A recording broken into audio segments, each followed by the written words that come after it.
April 23rd, 2018, special meeting of the Clay County School Board will come to order. If you'd bow your heads, I should do the invocation before I call it to order. Forget I didn't call it to order. Cancel that. If you'd bow your heads, please. Our Father, we ask that you be with us today as we search for ways to better the safety of the students here in Clay County. We appreciate the cooperation of the other agencies in working with us, and we ask you to guide us and lead us this afternoon. Amen. Amen. Now, I'll officially call the Clay County School Board special meeting, April 23rd, 2018 to order. We'd like to welcome all of you here. I think a lot of you are here representing different agencies. We will allow people to talk. This is we want to hear if you have anything else to offer to our conversation. But we are here to consider potential revenue sources for the safety and security of Clay County District schools. Ms. Bush, do you have the cards if anyone wants to speak? There's some cards on the back table if anyone does want to make some comments. So I will open this discussion with the board. Or Mr. Davis, do you want to do an opening comment? Yeah, I can. Through the chair, first and foremost, thank everyone for being here. And today's about us looking at options to ensure that we have safe and security within our schools. I brought each of you a report, a number of options you can look at from a financial standpoint related to how we can staff our schools. The first option, if you will, I can take you through the options that I've kind of created. The first option is option one, where we place Sheriff's Office resource deputies in every one of our schools. Now, please note that this analysis is not inclusive of any of the capital, which my understanding through speaking to the Board of Commissioners last week, that they were going to address and take on the capital as it relates to vehicles. So this is only about personnel with their salary along with their benefits inclusive. So the first one identifies 44 schools as the original ask for resource officers within each school, which is inclusive of the 2 charter schools, the 6 relief officers, 6 sergeants, 1 detective, and 1 intruder trainer. And this analysis identifies the current fundings we have for safe schools, the funding from the Guardian program that the Sheriff's Office gets that we do not get, and this is a conversation I have to speak to the Sheriff's Office, to Sheriff Daniels. Sheriff Daniels, sorry, is this 370 an accurate number, or is it 320? I thought I heard 370. We haven't been contacted by anyone from the state or any other organization to let us know how much money we're going to get for the Guardian program, if any. Okay, so that could be a question. So we need to get updated information from that. But I thought I heard a 370 number. That's why I plugged it in. And then total number, if you did not use the Guardian program, you can roll that money into resource officers, which is equivalent of $2 million. And then it shows the total cost of option one, and then the deficit for the money we get from the state, and the overall deficit, which would be $1.2 million that we'd have a deficit. On there, as you go down, it talks about strategies to cover. Internally, we can look at current debt services to figure out if we can refinance to save funding in order to put toward this type of initiative. We can work with the Sheriff's Office to determine if there's any potential option of eliminating current positions for the ask that has been created on their part from a law enforcement perspective. And then the last bullet, we talked about potentially generating additional revenues through the board, through the county, in order to fund this initiative. If we do this, we would potentially look at going out for a bond in reference to having the money readily accessible. Because if you go to seek an additional revenue service or revenue option outside the county, you will not see that money for probably a period of a year, potentially November 2019. And close to the start of 2020. So there's got to be some upfront money in order to push this initiative forward from a collective standpoint. Option two. Mr. Davis. Yes, ma'am. Let me interrupt just a minute. Sheriff, Ms. Kopluzis, do y'all have copies? I just gave them a copy. This? Yes. I wanted to make sure that everybody who wanted a copy does have a copy of these proposals. If you know one, Chief. Anyone else? Have they? You have some other, I want to make sure everyone, raise your hand if you would like a copy and you don't have one. Yeah, the right copies. Okay, I just wanted to make sure everybody knew what One more over here, please. Right here. Additional. Thank you, Ruth. Just so that they can follow along and know what we're talking about. So, thank you, ma'am. Through the chair, option 2 is placement of sheriff's officers at every one of our secondary schools and then participate in the Guardian program. Please know that I know the board stance, and I've been with you along this entire way, for us not to be advocates for the Guardian program, allow all the entire body of work for law enforcement, which is aligned to state statute, aligned with our policy. However, I just wanted to give you an option for you to think about what we currently could do. This looks at every one of our secondary schools, inclusive of Bannerman, looks at refining the number of relief officers to accommodate the 14, looks at paring down the sergeants prorated to the number of individuals, resource officers in our schools, eliminate a detective, and also adding one intruder. This came to be around $1.1 million, looking at what we have from the state and from the state as it relates to our safe school money. We would actually come to a part where we would have additional funding to do a lot of additional work related to bullying, crisis management, emergency management, school hardening as related to the Safe Schools project. Let me make a statement that I didn't know this until I called Tallahassee on Friday. On this, we have made a statement of our feelings about this, so it really doesn't apply, but I just want you to know this.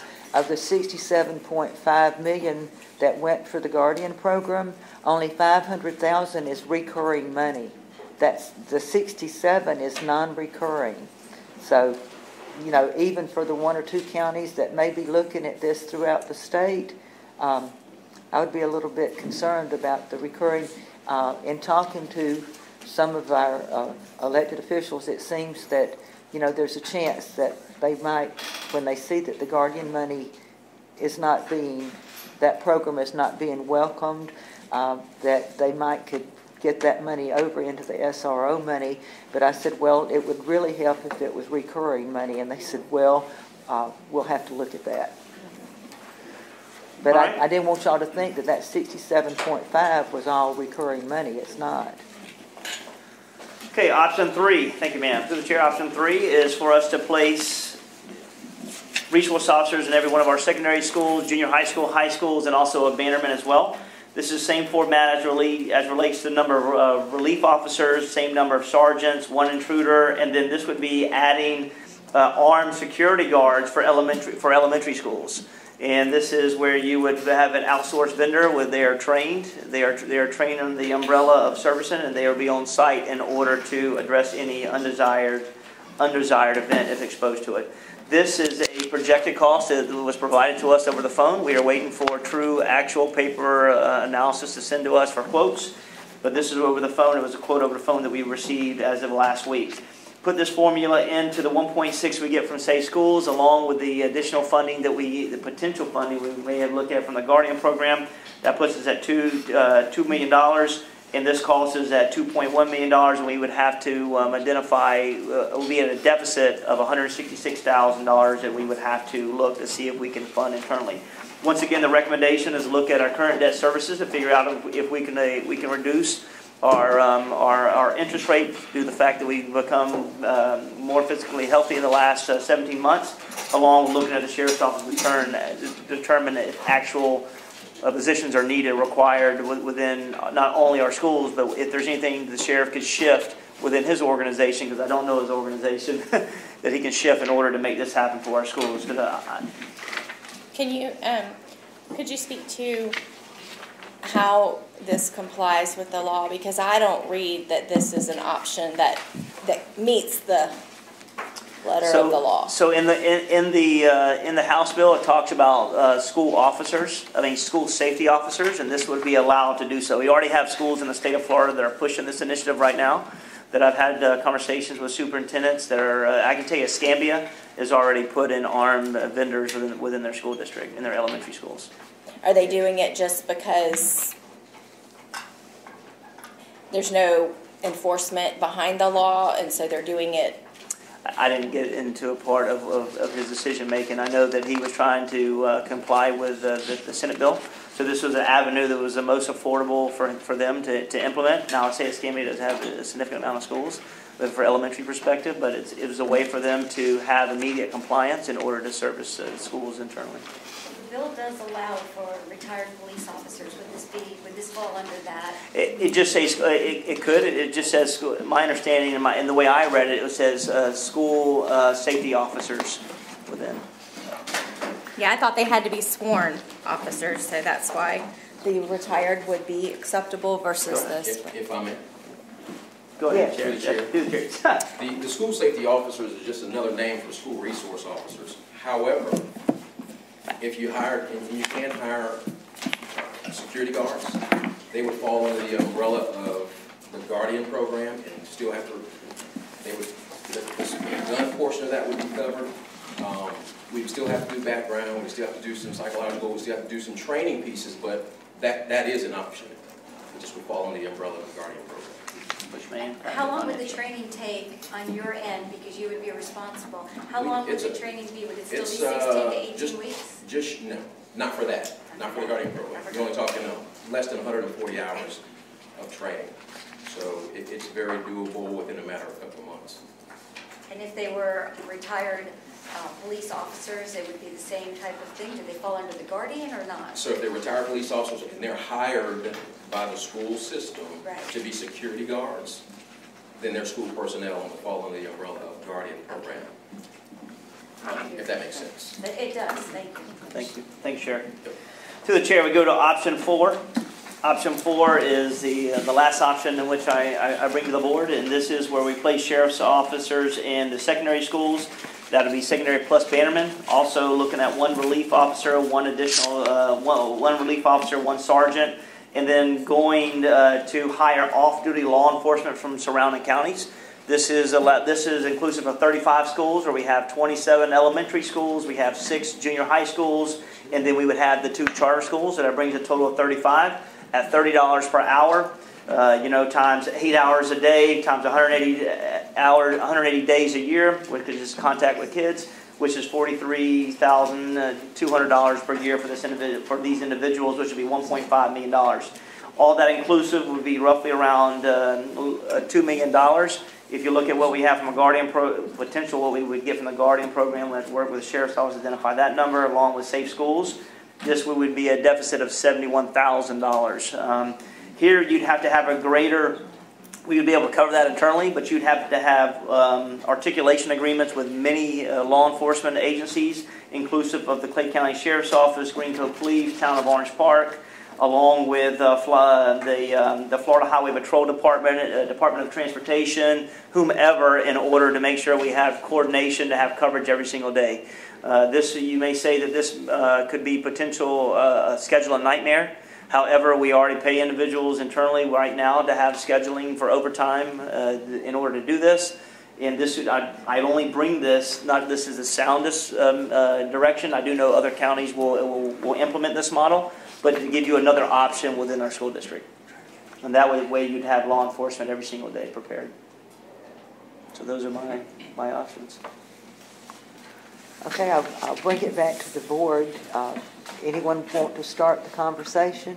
Well, Mr. Davis, which one is your recommendation would you like to go with? I mean, if I had money, I'd go with option number 1. Well, obviously, we all would. From a financial standpoint, I mean, I could go with option 4. I really could. I'd like to go number 1 without a doubt. But I could go with option 4 to make sure that we have coverage every single day.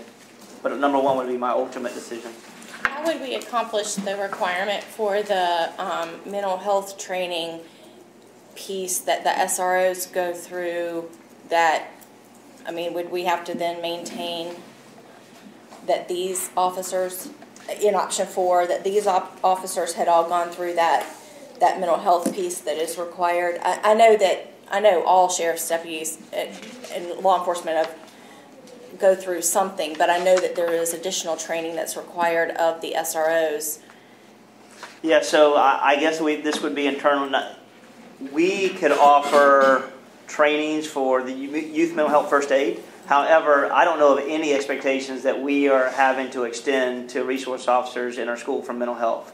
If there's additional trainings that the sheriff's office puts in place, or in order to help the 8 individuals in our school district, I think it's a plus. But I don't think there's anything that I've read from the legislature that demands that we have and offer mental health training. That's something we can continue to look at and partner with these agencies if we elect to go on that route, that we can potentially provide. But I don't see anything in language that requires us to move in that direction. So I read it as SROs shall complete mental health crisis intervention training using a curriculum developed by a national organization with expertise in mental health crisis intervention. The training shall improve officers' knowledge and skills as first responders to incidents involving students with emotional disturbance or mental illness, including de-escalation skills to ensure student and officer safety.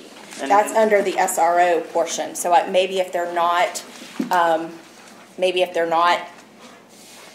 that's where it gets sticky. If they're not SROs, they're not going to be able to. Well, this sounds, from what the sheriff Excuse said, me? it sounds like option 4 would be more the Guardian program Yeah. than it would be a business officer program. So I wouldn't think that would They work. wouldn't do that. Can we ask Sheriff Daniels what training the resource officers currently have? It's kind of a moot point because I wouldn't even sign off on package 4.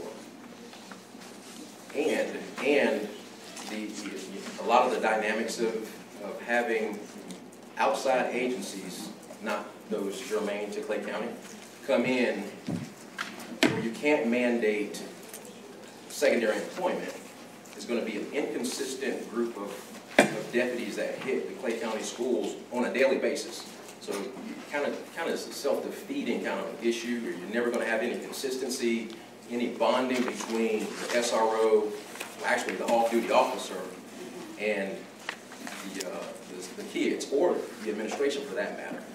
I kind of have a problem with FHP and outside organizations coming in to Clay County who have no vested interest in the success of Clay County, first of all, nor the safety and security of our kids and or teachers in Clay County. So I personally am against that, and I wouldn't sign off on it. And if it has to be signed off by the sheriff, it's going to die on its face. Explore other options. Let me ask you a question. Yes, and, ma'am. and I totally respect what you're saying, so please don't take this the wrong way. But whatever's chosen by the school district, if the school district should hire individuals, retired police officers, or from existing or other counties to come in and work for Clay County School District, and we want to designate them as our guardian person, do you even have a say in who is or who isn't? Don't you have to just kind of accept and train who the superintendent designates? It's a mixed response. The Guardian program actually falls under the sheriff. The school resource program falls under the school board. So I actually would have to, there is a sign-on component for me on the Guardian program. The problem is, and if you can wrap your mind around this, if everybody in this room worked from some outside law enforcement organization, and you said, I want you to be hired to be an SR, well, a guardian, you can't make anybody in this room do that. So you're going to always get a turnover. There's always going to be somebody else working. It's always, you're basically going to be hiring the entire, the entire FHP. And I'm using big what ifs, but the entire Jacksonville Sheriff's, the entire FHP, because there's always going to be something else. These guys, unfortunately, are like nomads. They chase the money. So they'll let you down in the last, and I hate to say it, they'll let you down in the last hour because I have no skin in the game. So if I sign in, like, you know what, I think I'm going to work Orange Park High School tomorrow. Now I changed my mind. I got somebody else who's paying $50 an hour over here, so, forget it. It's just a scheduling nightmare. That's what the little boy likes to do. Can I ask one more question of you? Yes, ma'am. So what is the criteria to be a guardian? Like I know originally when it came out, they were saying it could be an assistant principal, it could be the athletic director. I'm sure they'll do some kind of background investigation to make sure, a psychological investigation to make sure that it's the correct type of person. Does your office do that? We would facilitate that. Okay, thank you. That was just. And through the chair. If I can take the floor just for a brief second. Listen, I'm not at odds with the school board. the BCC or anybody else, I want just like what you want, the best for our kids. The Clay County Sheriff's Office has no skin in the game. We have no dog in that hunt. We're here to do whatever you decide to do. So if you decide to go with the gold standard and go all SROs, we'll go that route. If you decide to go all Guardian, we'll go that route. It's really your decision to make. If you do some mixed component of some SROs and some Guardian, you do whatever you feel you need to do as a body to keep our kids safe. And we will cooperate and follow suit. My only reason for being here is to find out what the decision is going to be so we know what kind of direction the board is going to be going and so we know how to plan.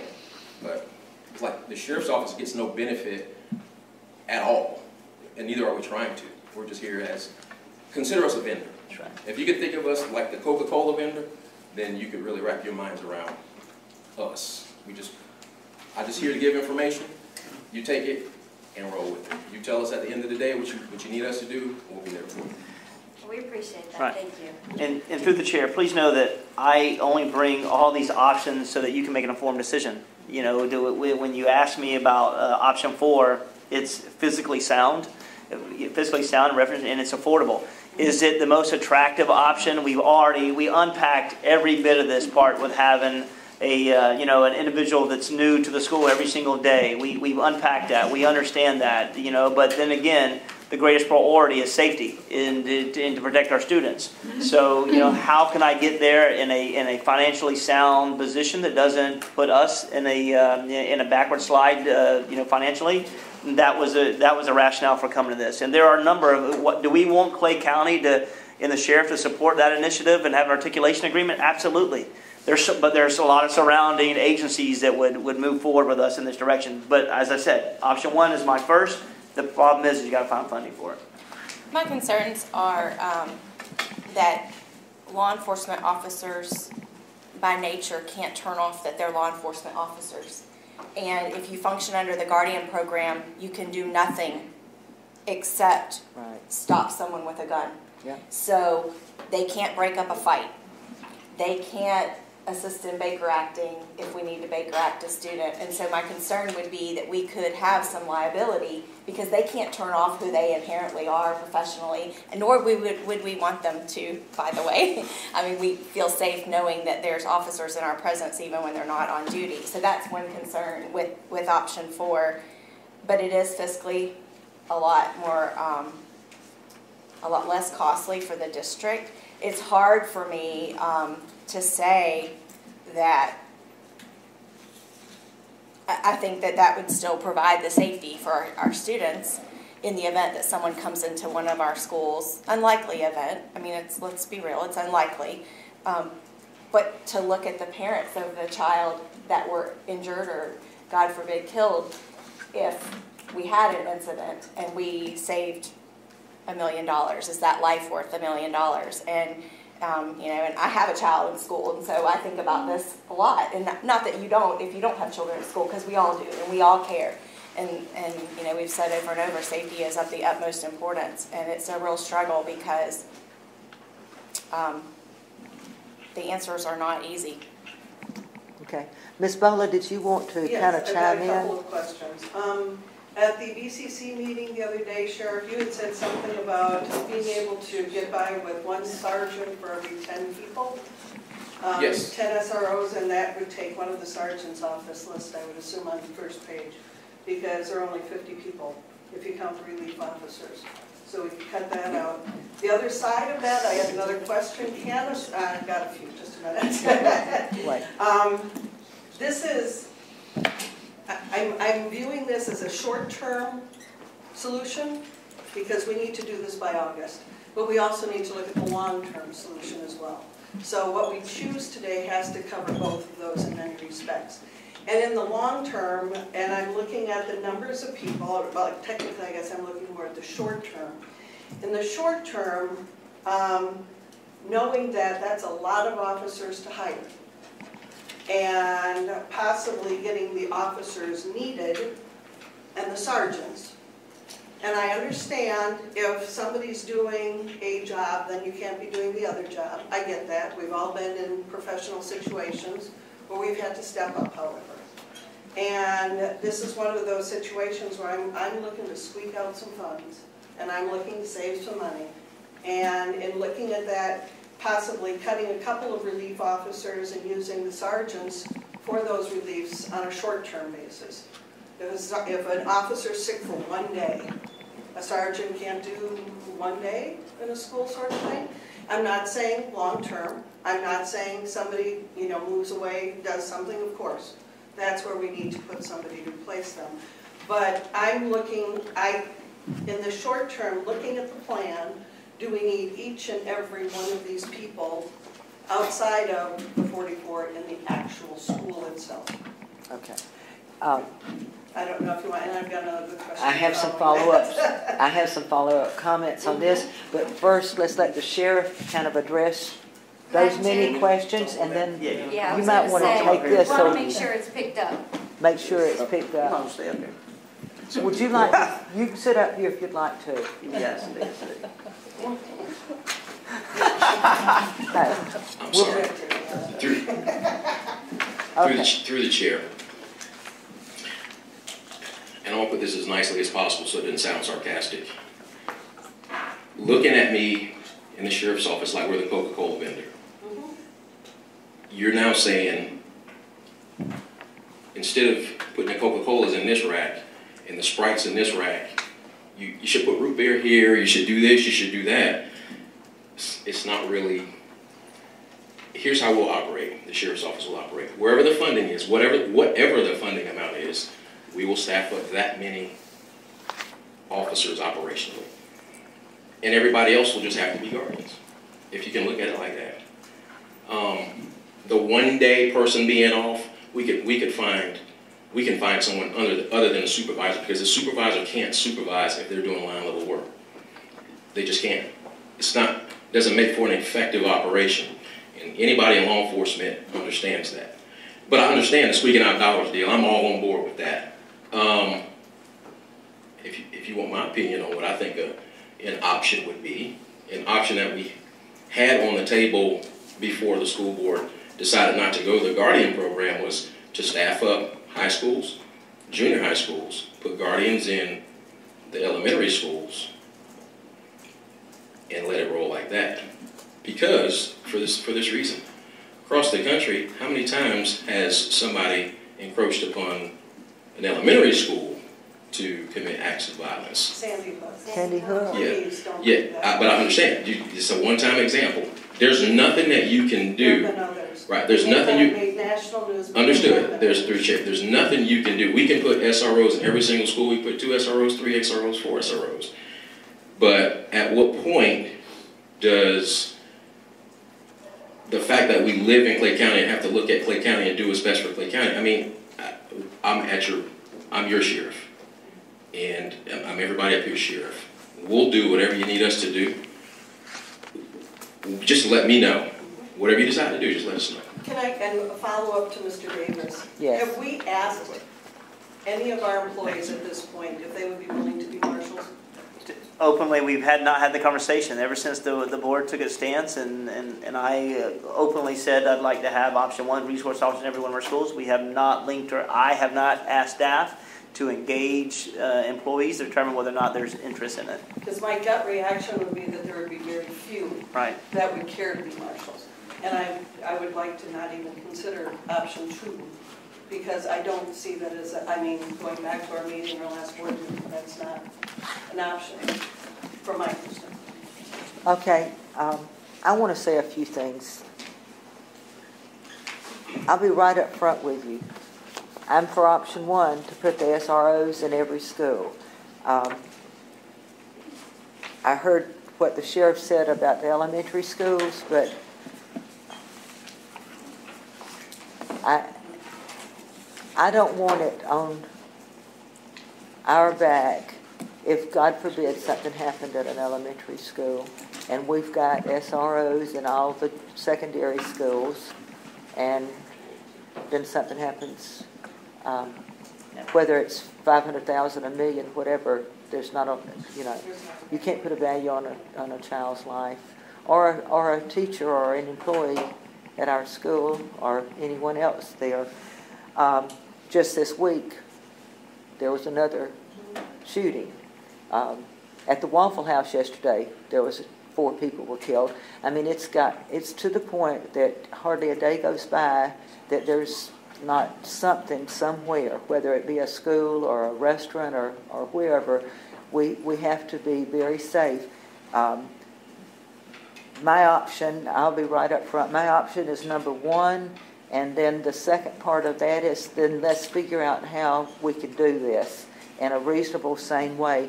Now, the BCC has on their agenda tomorrow for a 1.8 million allocation for capital money that cannot be used for salaries or benefits.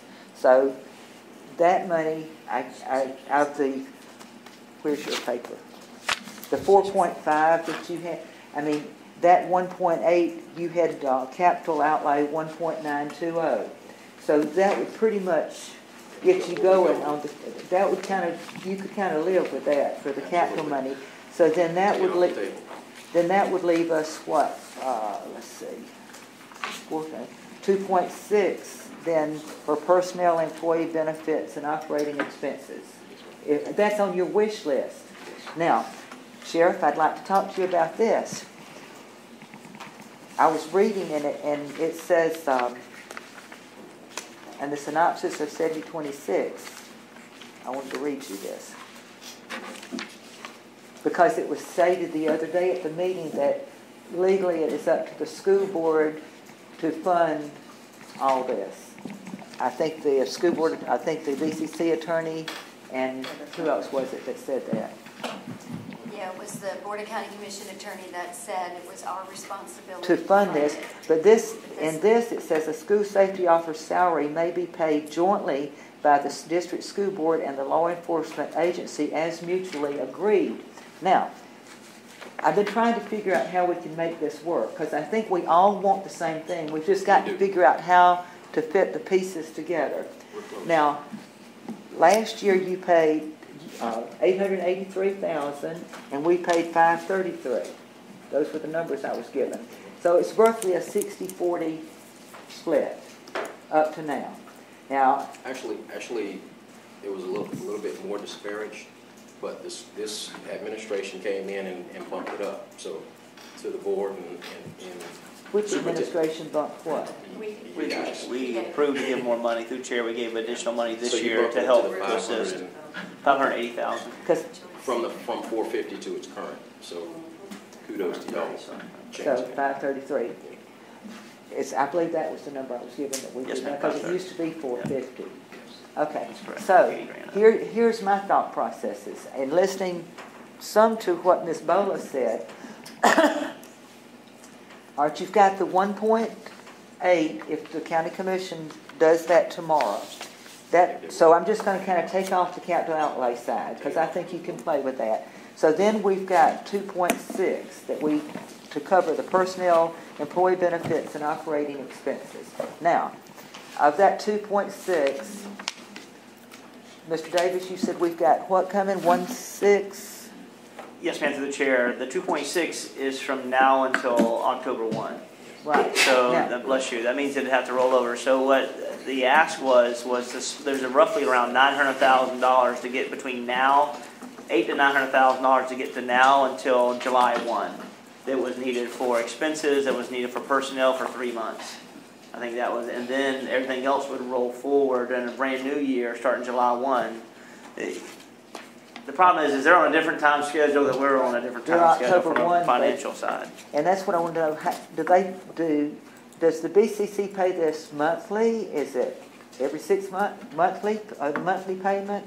So their budget year starts October 1, so they would be paying that part, and then we are paying our part through, and then July 1 we start a new budget year. So here's what I'm asking, Sheriff, is trying to figure out how to make this work, because I know all the BCC, you, and the school board want to keep our kids safe.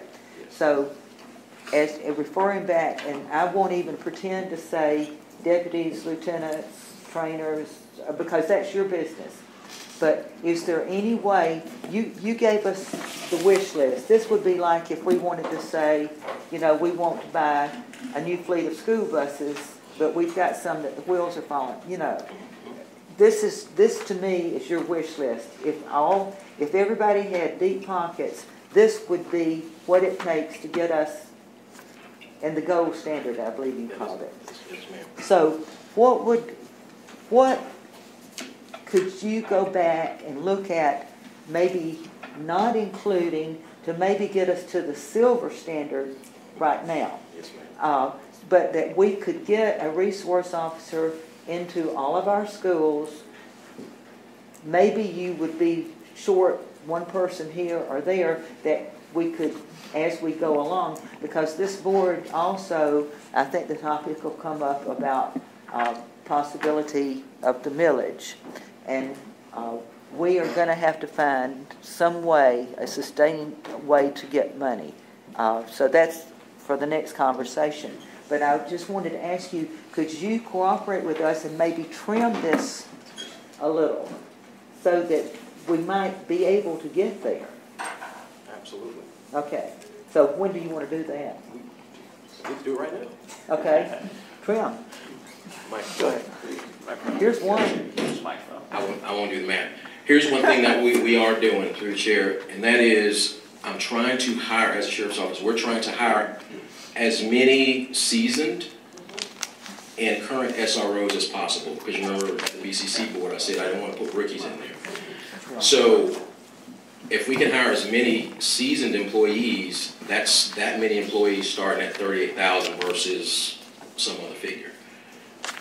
Makes sense? So that by itself will carve down that number, just because it's that much cheaper than a tenured employee that's working at the sheriff's office right now. I mean, we can go the option of zero relief factor.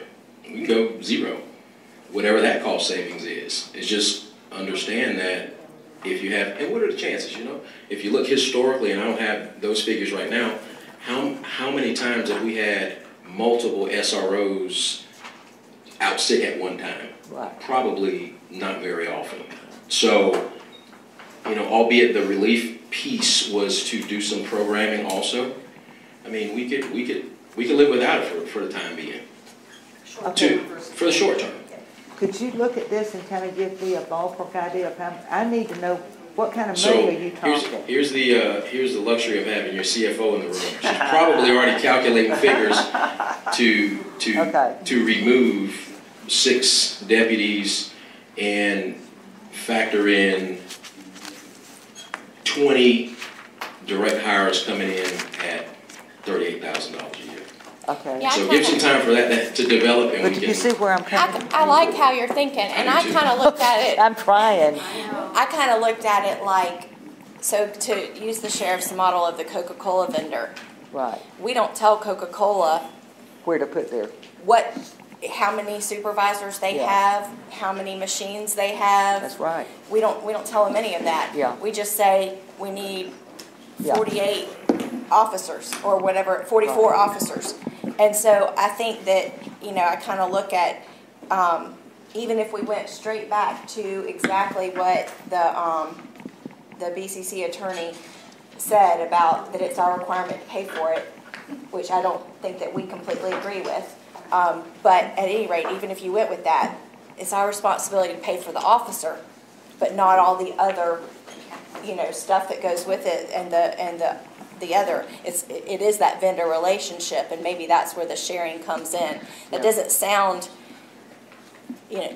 I know that we all struggle with how it sounds, and, Right. and we're just trying to be responsible with taxpayer dollars and meet the safety needs of our kids and of our schools. Right. But I like where you're thinking, because I'm not comfortable with any of the other options except for option 1. And I tend to be a cheap person. I think y'all know well enough to know I'm pretty cheap. But in this case, we can't be cheap. A child's life is priceless. All right. Let me try to get through. Don't get the Exactly. SRO. Let me try to get through some of this. I am hearing this board talk. Am I hearing that everybody wants to go option one. Option one. Okay, well then everything else is off the Stutter. table. So now we're back. I think you need to use the microphone just for our video, picking it up when you talk. Can you not pick it up? Do we need to make a motion? Can you not pick it? I'm good. Oh, they said they're good. So now, this board still wants to stay with option one, Mr. Davis and Sheriff Daniels. So now, Sheriff Daniels, we are certainly not law enforcement officers. We would not even start to tell you, you need to subtract 1 here and 2 there and 3 here. But if you could give us something more palatable in a number, that at least then that gives us something else to be able to look at. Yes, ma'am, through the chair. So on the operating expense, so everybody in the audience understands what operating expense, that's the uniforms. Right. And everything that you see on these uniforms, gun, bullets, everything. To be a deputy, you have to have that piece. It just, you just can't piecemeal that part. I mean, they gotta have a gun, they gotta have a belt, and so on and so forth. So that part is kind of like an untouchable because it's kind of like part of the package deal.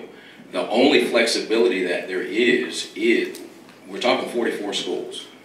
So the goal, I named it the gold standard. The gold standard being option one, 44 schools, 44 bodies. So that's our baseline. Each of those bodies has to have a supervisor. Then, because I'm telling you, the current ratio is 5 to 1. I'm doubling that, 10 to 1. That's not a big pool. That's not a heavy lift for a supervisor. Heck, we can push it out to even 11 to 1. I don't know if that's going to impact how much more that will impact the numbers. May do away with 1 supervisor, I'm not sure. But to cut back on the relief factor, and what I'm waiting to get from my CFO is a hard number on per body, per person, because I think that's what would help the board. Right. Per deputy, whether it be a tenured person or a brand new person, how much is that total outfit going to cost? And then we'll know if I cut back 3 or 6, what the impact of that decision is going to be. Okay. Is that what we're waiting on? Yes. Would that help the board? That would Tara, help. I have a question. Yes. So, and this is something that was sent to me by Ruth Belton from Florida School Board Association. Is it possible to cluster Lakeside Elementary and Lakeside Junior are within walking distance? They're literally right next to each other. Wilkinson Elementary, Wilkinson Junior. Is it possible to do 1 resource officer to cover both schools? And would we be comfortable with that? I'm sorry? Keystone Junior, Senior? Keystone Junior and Elementary. Well, but the elementary is right there too. Right Through the across chair, the street. so what Ms. Carricker speaks to is that if you look at Lake Asbury Junior High School and Elementary on the same campus, they just have 2 standalone addresses. Right. So the question is, can we have 1 officer that covers and patrols both of the schools versus placing 2 at each of the schools? So I have to find that answer out from my side. Through the chair, you could do that in any of these scenarios. 1 officer can cover 10 schools. It's just that I know you don't want to do that. That breaks the spirit of option 1. But just understand, if the logistics is too far out, the decision of me, the board, and the BCC is going to come under fire if something were to, anything, a school fight for that matter, were to happen, just something as trivial as a school fight, and they'll go, well, if you had the SROs spread, not spread out, then this wouldn't have happened. No matter what we do, we just understand we'll get scrutinized. Well, there's just a few that are literally walking distance. The parking lots are probably the same for both, or it's right there. So it would only eliminate maybe 4, but it is very few. But does that meet the letter of the law though as well? I don't know, but Because I don't want to be the one who tells. Says, I mean, right. But if we have to find revenue somewhere, we don't have it, and we know that it could really do both schools. I mean, the distance from Lakeside Elementary to Lakeside Junior is no further than from the front office of Lakeside Junior to the last portable. I mean, it's that close practically. Through the chair, I'll find out. My understanding is once you have a MIDS, which is a school number, that once you have that, it's isolated per school, but I'll look at the state statute.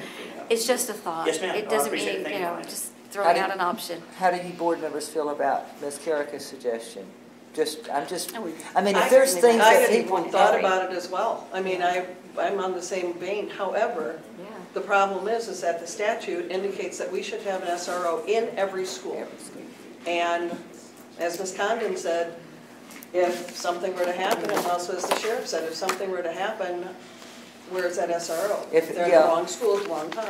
If something happens at the junior high and then the SRO happens to be over at the I next mean, door Lakeside elementary Elementary and school. Lakeside Junior literally are across the parking The lot. bill doesn't actually have a deadline as to when we have to do that by. I mean, I know, like Ms. Condon just said, how do you pick and choose? I mean, you don't want to be, you know, have the school that says that, but. Yeah. Well, the governor and DOE has indicated they want us to do this by August, but in the actual bill itself, there is no timeline, no deadline, which, surprise, surprise. Well, it did go into effect immediately versus the July 1 that Right. most But go it into doesn't effect. give you a deadline for Doesn't say. doing it, nor a penalty if you No, don't do it. there's not. But So how can we get more funding from the county commission? I guess that's where we're at right now. We need some relief, Ms. Kopalusis over there. We Well, need help, and it's, so. it's my understanding that until we come up with some kind of more reliable funding source, it's my understanding that from the meeting the other day, that they agreed, and Ms. Kopalusis, you correct me if I'm speaking out of school or speaking wrong, but it's my understanding that they will continue with the 883 until time that we have a funding source.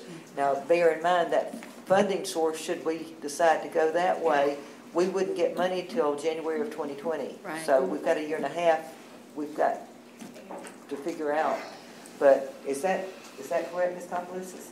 I think our board was hoping that there would be a dedicated funding source, so there's not an issue in the future because of the importance of this Yeah, issue. if we had a dedicated funding source, you know, we can renegotiate. Okay, but we don't. We don't until, if we even did go forward, we're not going to see any dollars until 2020. So can the county commission come up with more than $800,000 to help the school board? Just like the sheriff is looking at reducing some positions, we're going to scrape together everything we can, but we need help. We don't have a magic pot of money, neither do they. And I know their budget's struggling also, but, you know, they're doing drainage and roads, which of course are just as important. But I think in our case, maybe school safety is a little more important right now. So can they help us somehow? That was the whole reason, I thought, for us getting together last week and really seeing, can we collaborate together? I mean, the sheriff is trying to see what he can cut. So is there any option that the county commission can contribute more than, and we appreciate the 800, so please don't think I'm, you know, saying we don't, because we certainly do, but we need more help.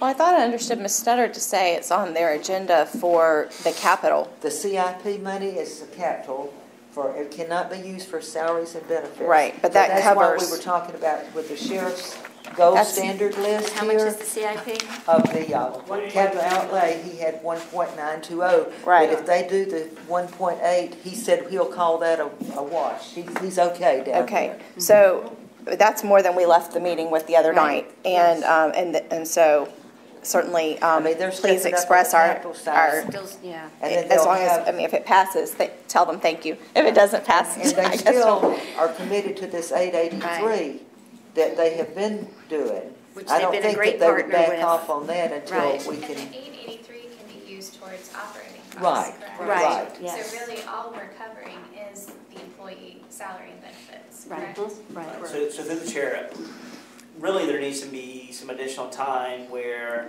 me, the sheriff, my CFO, his CFO sit down and really unpack and get hard numbers of where we are. So logistically, we can figure out what the true ask is, if there is an additional ask to the board.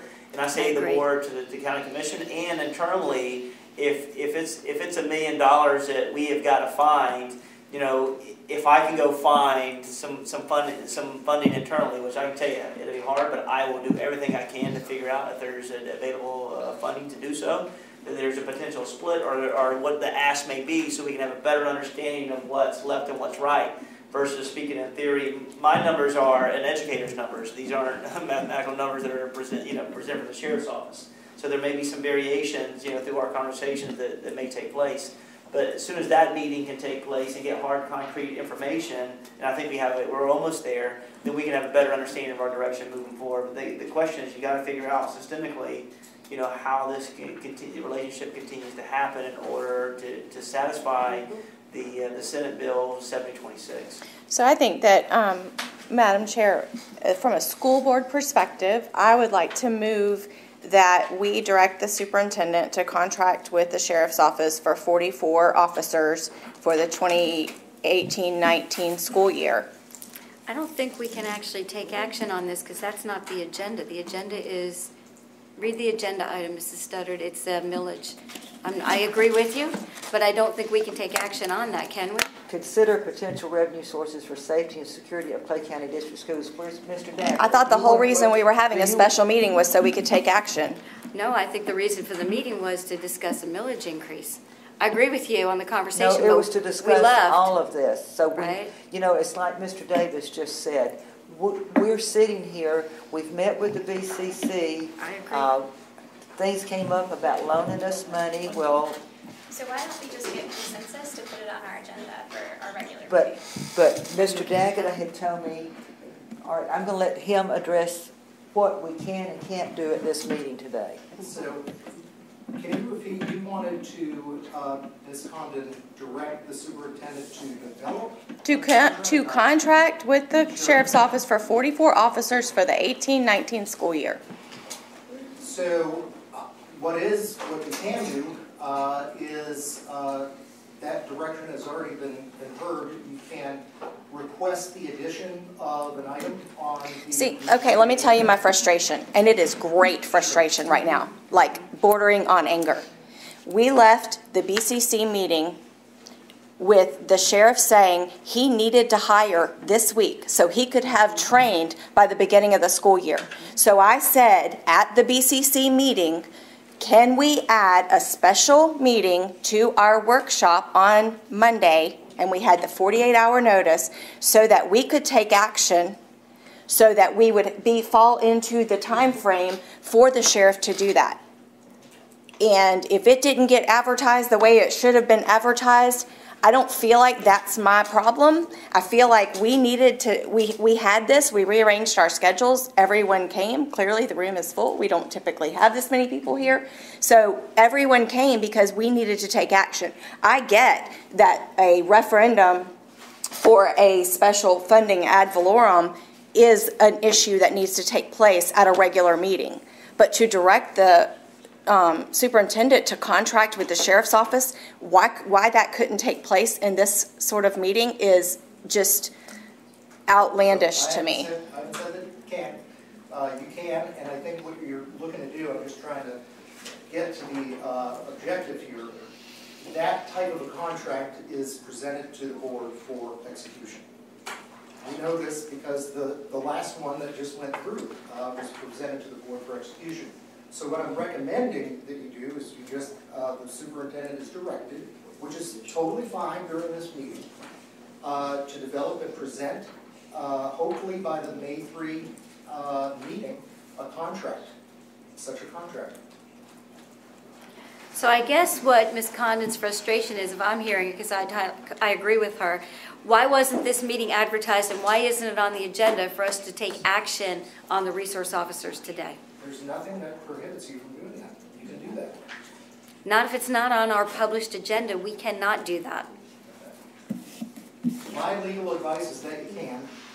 You can do just exactly this. The point is that ultimately when you enter into the contract is executed by the board. It's blessed, if you will, by the board and executed.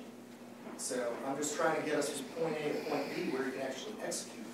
So we're not going to follow Robert's rules at all on this, which means that we advertise and we place it on our agenda what we're taking action on at a meeting. We've been taught through all our training that we cannot take action if it's not been advertised or if it's not on our agenda. I believe that this fairly falls within the advertised purpose of this meeting. That you can make that direction. Fair enough. Okay. I'm comfortable giving that direction to the superintendent at this time.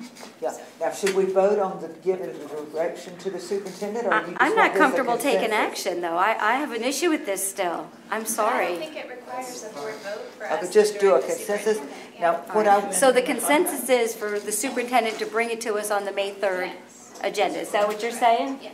All right, Okay. that I'm comfortable with. now, the thing is that you were given, you were saying to give direction to contract for 44 resource officers. Is that right? No lieutenants, And no then- relief, no. I mean, And then where's the money? You can't get him to do a contract when we don't know where the money is. why not? For him to That's come any up money with. you don't have. Oh, That's for him to come up with. I mean, we haven't built the budget. We haven't approved a budget for 18-19. We won't approve a budget for 18-19 until September. Yeah. she's saying So- change the rest And of if the we're contract going with only to 44, we're officers. eliminating 14 positions, so that brings the, although I see the sheriff's kind of going over it there thinking, we're not eliminating 14 others. I guess I look at it as we're not eliminating them. That's between the sheriff and his funding sources, which he gets his direction from the BCC. I look at it as a statutory requirement to, well, we want to 44. put 44.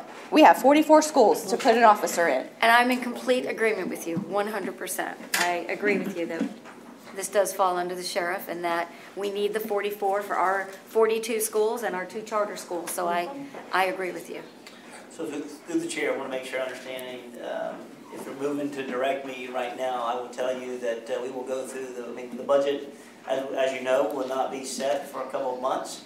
But right off the top, know that this will be an expenditure that will potentially impact the reserve. We will get it done and look at other things, positions we can potentially look at to cut moving forward. But I just want to make sure that you're good to know that that's going to have to happen. Well, my understanding was that we had talked about borrowing money to cover this, not dipping into reserves. Yeah, I don't agree with borrowing money. Yeah, through the chair, I Not don't at know. all. My personal, I don't know why we would borrow money. I don't know. Borrowing money from the BCC or borrowing money from another source, bonding, whatever? Yeah. Or is there a way that we could get an advance And, versus a borrow versus an advance from the Through the chair, it's going BCC? to take a lot of conversation about what are the logistics behind the money being borrowed.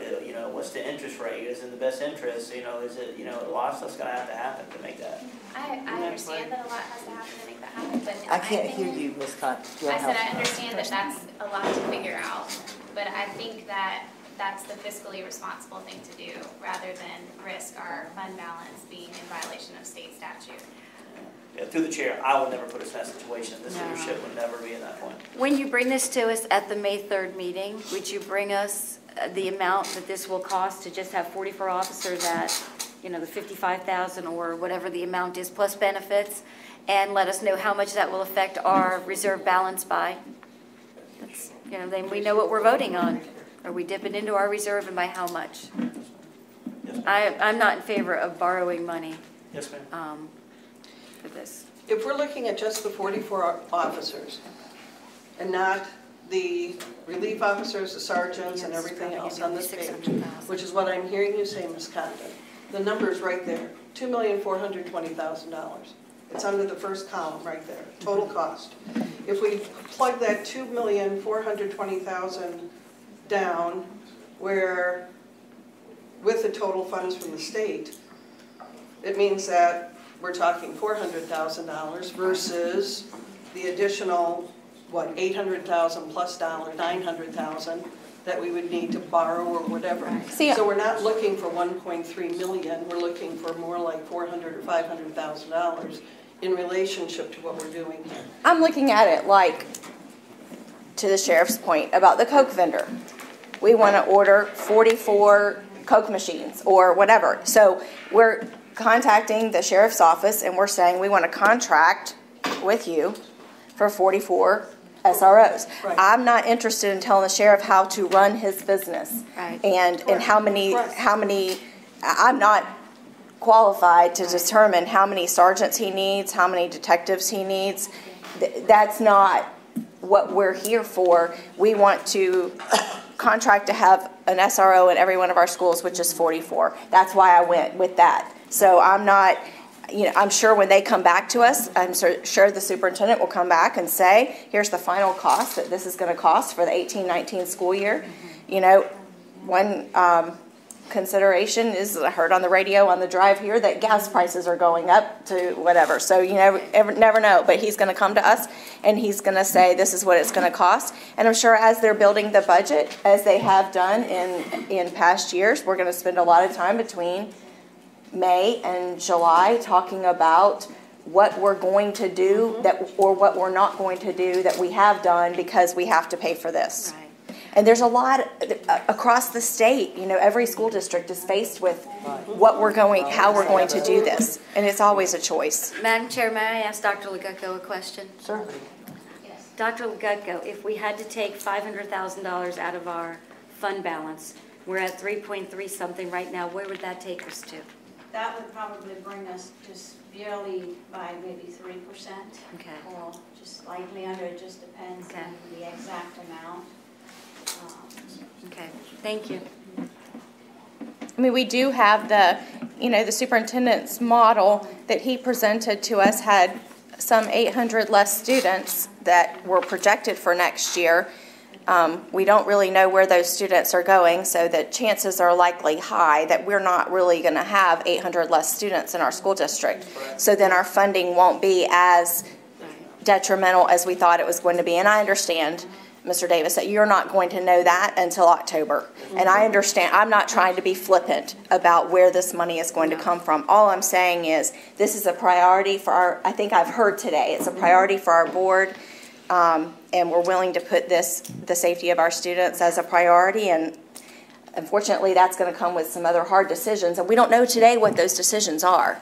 I don't think anyone does, but we know that there will be some. Can I ask a question?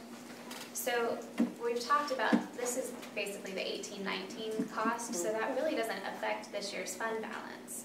My question is, what is the cost between now and July? And I guess that would be to you, Sheriff. On our end, how much money do we need to come up with to contract with you immediately for 18-19? I see folks raising their hands. That was something like $387,000 a month. Right. The cost from now to the end of our fiscal year is the $4.5 million less the 1.8 that the school board, the Board of County Commissioners. So that goes 2.6. About 2.6. So that's what we would need. And then a full year of the SROs is roughly around 5.6, and that's including the high schools in that. 5.6 million? The number keeps growing. What happened to 4.5? $4.5 was for The rest for current to. Right. And so, Madam Chair? Yes, go Just ahead. through the chair, I just want to let everyone in the room know what the current state of affairs is, so you know where your money's going now. 1 lieutenant, 2 sergeants, 2 PAL Explorer deputies, 1 investigator, 8 SROs, that's 14 employees. The additional people that we're talking about are 4 more sergeants. We're saying, and I'm seeing a scratch through this 1 additional investigator. This is what we can live with. Scratch through that additional investigator. Okay. 36 deputy sheriffs, SROs. There was 6 relief factor deputies. With the scratch to it now that says 3, we can live with that. And 1 training deputy, which takes that number from 48 to 44. Additional bodies, in addition to the current 14 bodies. Because the overall picture shows 62 employees. It has nothing to do with what you see in front of me, it's this one. Right. Right. Remember that? This came from us. So, and I don't want you to lose sight of the fact, I'm going to let you know what the savings are, and you're about to pull your hair out. Okay. To cut those 3 from the 6 relief folks and the 1 investigator for next year saves us $468,000. It's kind of a drop in the bucket. And this year, $156,000. So when you say next year and this year, This current can you tell us? Fiscal year that ends September 30th. So that's what I wanted to know. Yes, ma'am. So you're saying that we need to come up with $2.6 million between now and September, and then Right. that we have to come up with another 5 after that. There's just no way. We don't have the We money. can't do that. We can't do that. I like Ms. Condon's suggestion of we contract with 44 employees and the rest is on you. The math is way better. The lieutenants, the sergeants, the relief, the trainers, the investigators, it's all on you. We just want the 44. That's Condon math. It works for me. I like that. She's thinking. I don't know. I don't know how we can. I mean, we were thinking 2.6 for a year. I don't know how we can be expected to. This is way off of what we're. Whew. We're gonna have to get some help. I wonder. and So I've been year told- 2 I've been told starts- the BCC's as broke as we are. You're saying the But year if 2 everybody starts works a October little, 1. Then nobody is bleeding, you know, if everybody can help a little bit, because we're all trying to do the same thing. Ms. Copeland, is there any chance that the county commission could postpone a project or two somewhere and actually contribute more? Have they, I mean, I know they're just, like Mrs. Studdard said, they're as broke as we are. And their funding's been cut for next year too, just like things of ours have been. Any chance that they could contribute more than the 800 we're so grateful for? And through the chair, I think our board clearly, with the 1.8 million, put up a big number for you. I know. I think that shows their commitment. That does go with delaying some projects. Yeah. So we get that. Keep in mind too, the homestead exemption that's going to be voted on will affect us to the tune of $5 or $6 million, which affects the sheriff, affects all the other programs within that the VCC is responsible for. So that's kind of what our future looks like. I'm glad for your millage that it's not affected by that. Right. Because that certainly is helpful in the long term to get you where you need to be. I think too, you have to look at our board currently had to take out $7 million to pay for the hurricane relief efforts. Okay, debris removal, fixing roads, those type of things, just to get us back up and moving, including some housing issues. And we appreciate the partnership on the shelter.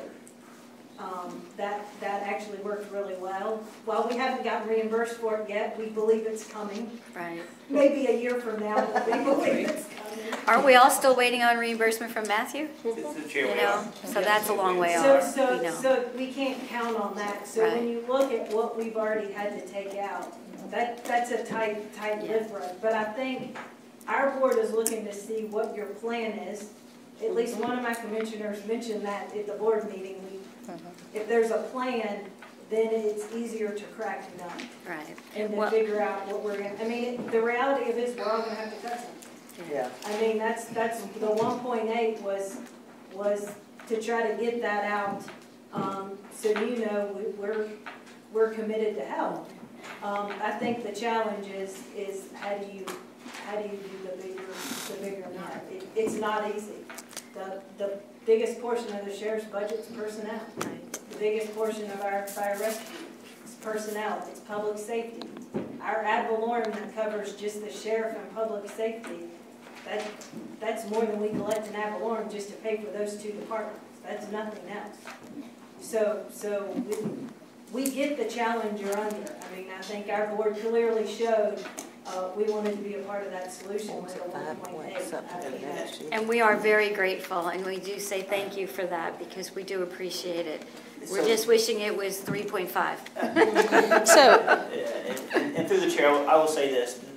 I guess the biggest pause for me is that the funding that we have to put up now, between now and July 1, which openly, I don't know how you're going to have the money. And then you could go potentially figure out if you're going to borrow money to make that happen, and then look for a systemic option down the road. But I will say we do appreciate what the Board of Commissioners has partnered with us, but from the school district, we don't own, they should pay for the 1.9. We don't own the fleet. I mean, honestly, if they didn't pick the fleet up, honestly, I'd come to this board and ask for you to create your own police department. I would do that. If I'm going to put money in the capital, I'm going to put money into resource officers. There's no reason why I shouldn't own it internally. I've done that in my prior life. You know, let's stop over here. But from our side, we both lived that life together. But we want to be able to find funding in order to partner, because I do stand by the sheriff's office. They do awesome work. So what I'm hearing is we all want number one. So we have to decide how we're going to fund it. Now, one option, if you are digging your heels in and will not borrow money, because that seems like pretty much our only option to get this up and running now is to borrow the money. And if you're saying that is absolutely not an option, then the only other option is to delay.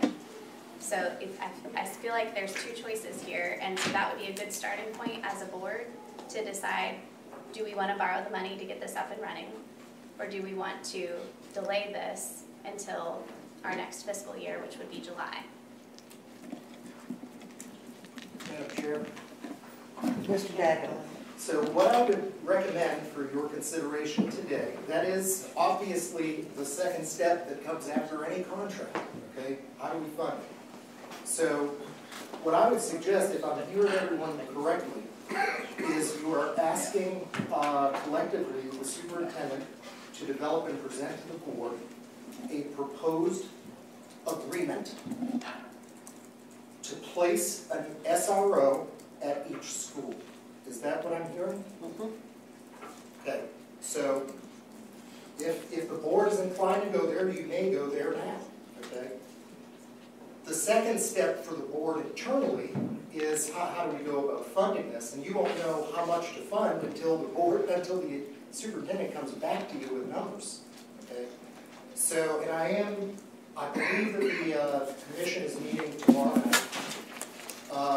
They meet every 2 weeks. The development of the contract is going to set forth what it is, the terms and the costs. Right now, I'll remind the board that you are currently in an interlocal agreement with the sheriff's office and with the county for the current SROs. What you're essentially doing is developing a broader agreement, because I believe that agreement only goes through June of this year, if I recall correctly. So I would recommend that if the board is so inclined, just direct the superintendent to develop and present to the board a proposed agreement to place an SRO at each school. And how many weeks of school do we have left in this year? 7. 5 weeks left. Potentially 6. 5.5.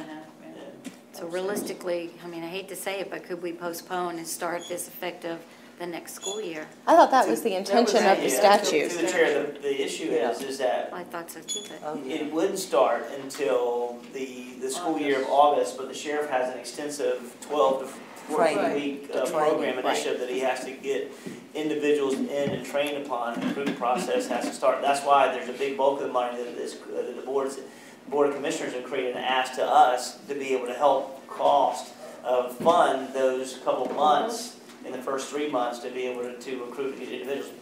I said my angst is that I have a hard time paying for individuals that aren't really working under the umbrella, but the other side of the sheriff's lens, he's just trying to do his job and get people trained so they can start and work in August. Well, but in fairness, I mean, we pay for our folks to have training, and we still consider that's part of their job. So same with our resource officers. The training that the sheriff is providing is part of their job as our resource officers. So I don't really see them as not belonging to us just because they're in training. It's making them better employees for us. To the chair, the issue is that it was just an unfunded expectation that, for us to come up with a lot of money early. So that's the only reason I don't disagree. So the other thing that gives me pause here is the commission's meeting tomorrow night to discuss about their funding. And I would assume that if we don't have a clear plan, I don't think they're going to move forward. So we need to decide what the funding piece is going to look like on our part. And that's why I wanted to meet today.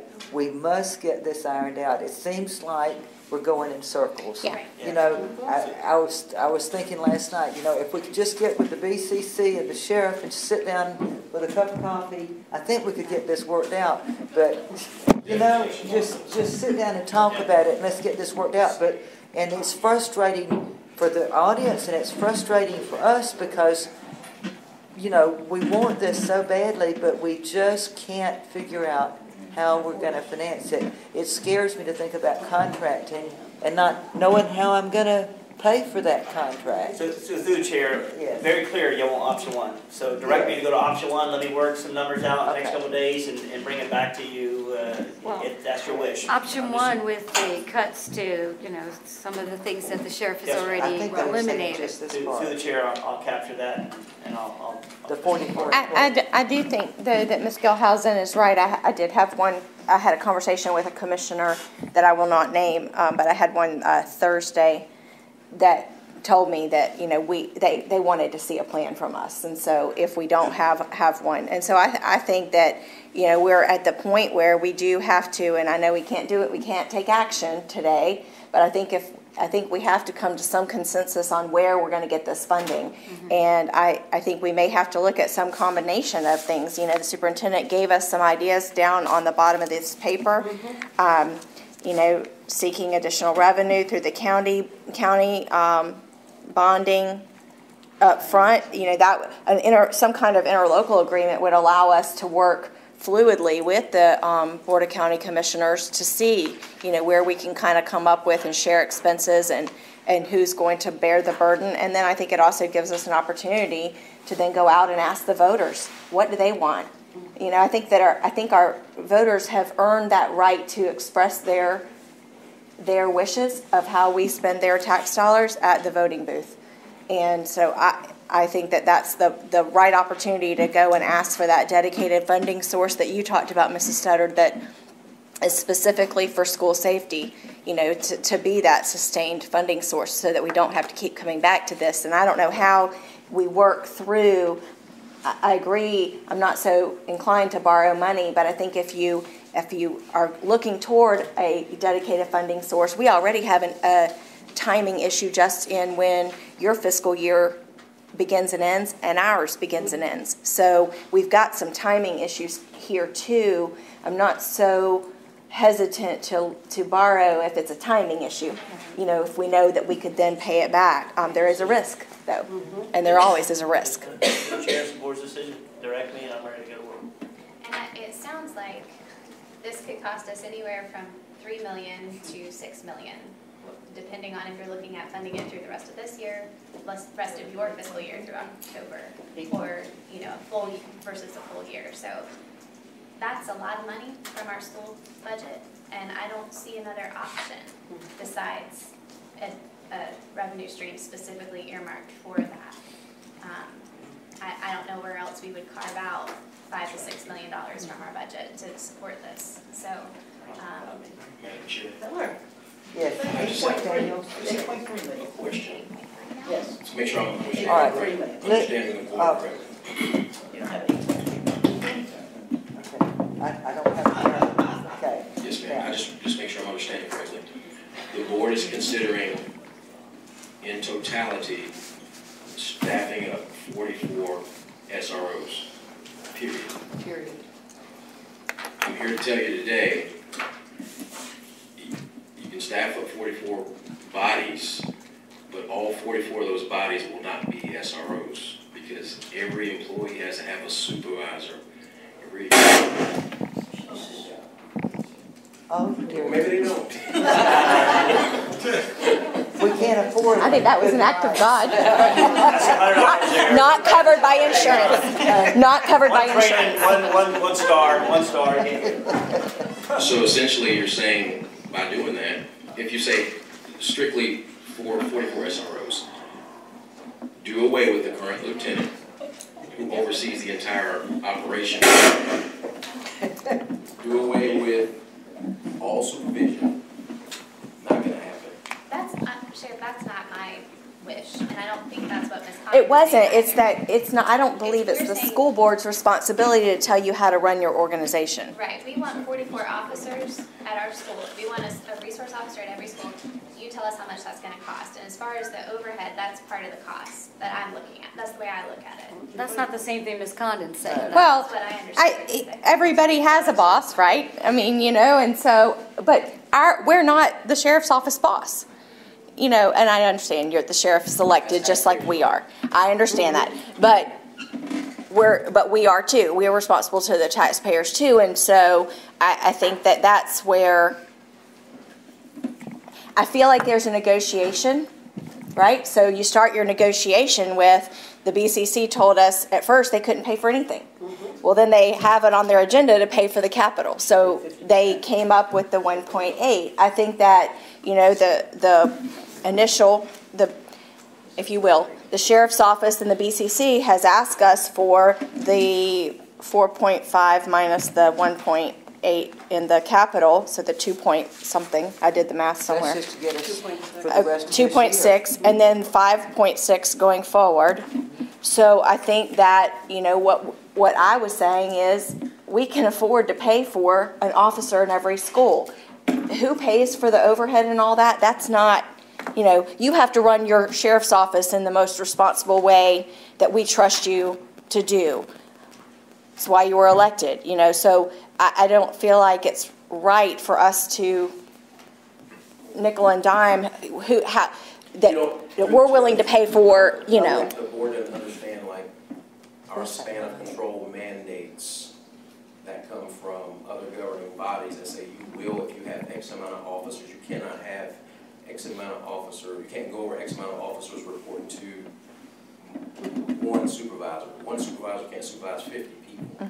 It has to make sense, just like one teacher can't teach 1,000 students at one time. You can't, it's just ungovernable. You can't manage it. And I think that's where I look at. I think the mandates that you are governed to run a sheriff's office, I would agree with what Ms. Karakas said last week on that is the BCC responsibility as public safety, as the sheriff's office reports to the county commission. That's the county's, how to run the sheriff's office is the county's responsibility. We are in the business of educating students. We just want a contract for an officer in every school, and I think that's where the negotiation came in. That was what I was trying to put forward. And that's kind of what I agreed with what Ms. Condon said, because we're contracting with 44 officers, and if you have to have lieutenants and supervisors and trainers for them, that falls on your side and not our side.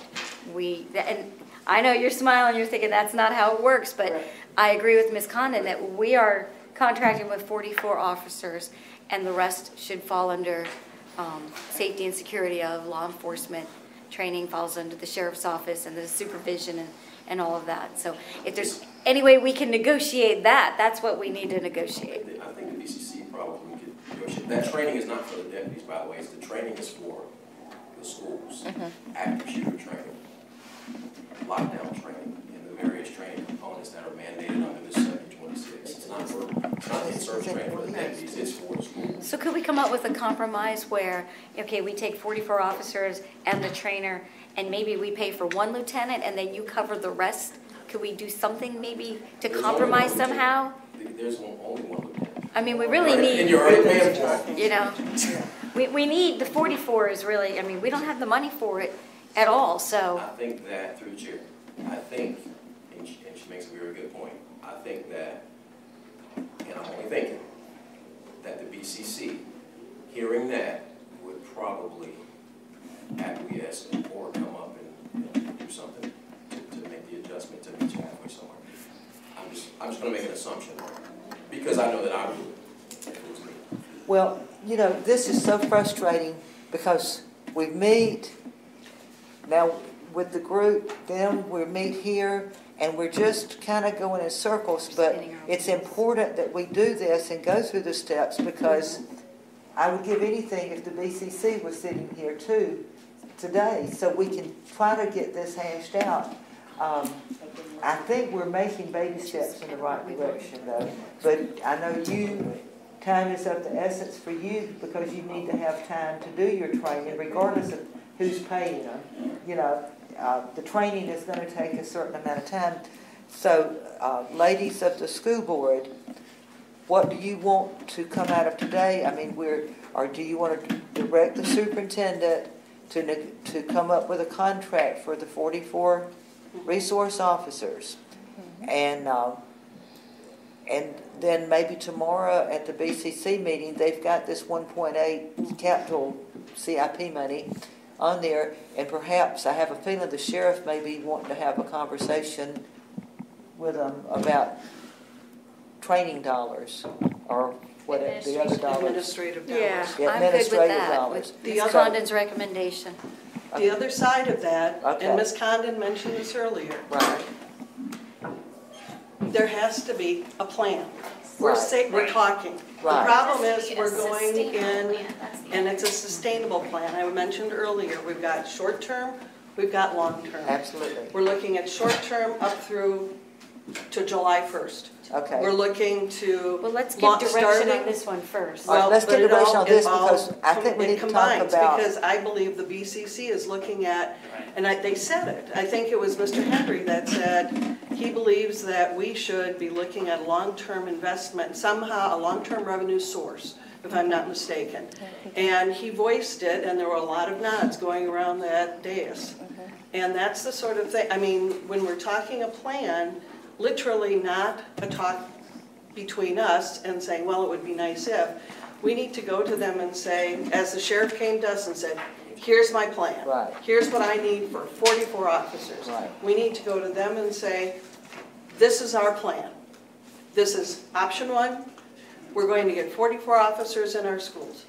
This is what, and the next step of this particular meeting hopefully will be, where will our revenue source be, even if it isn't until 2020? And what will we need between now and then? True. And if that's the point where we need to go to the BCC and say, okay, we are going after this revenue source.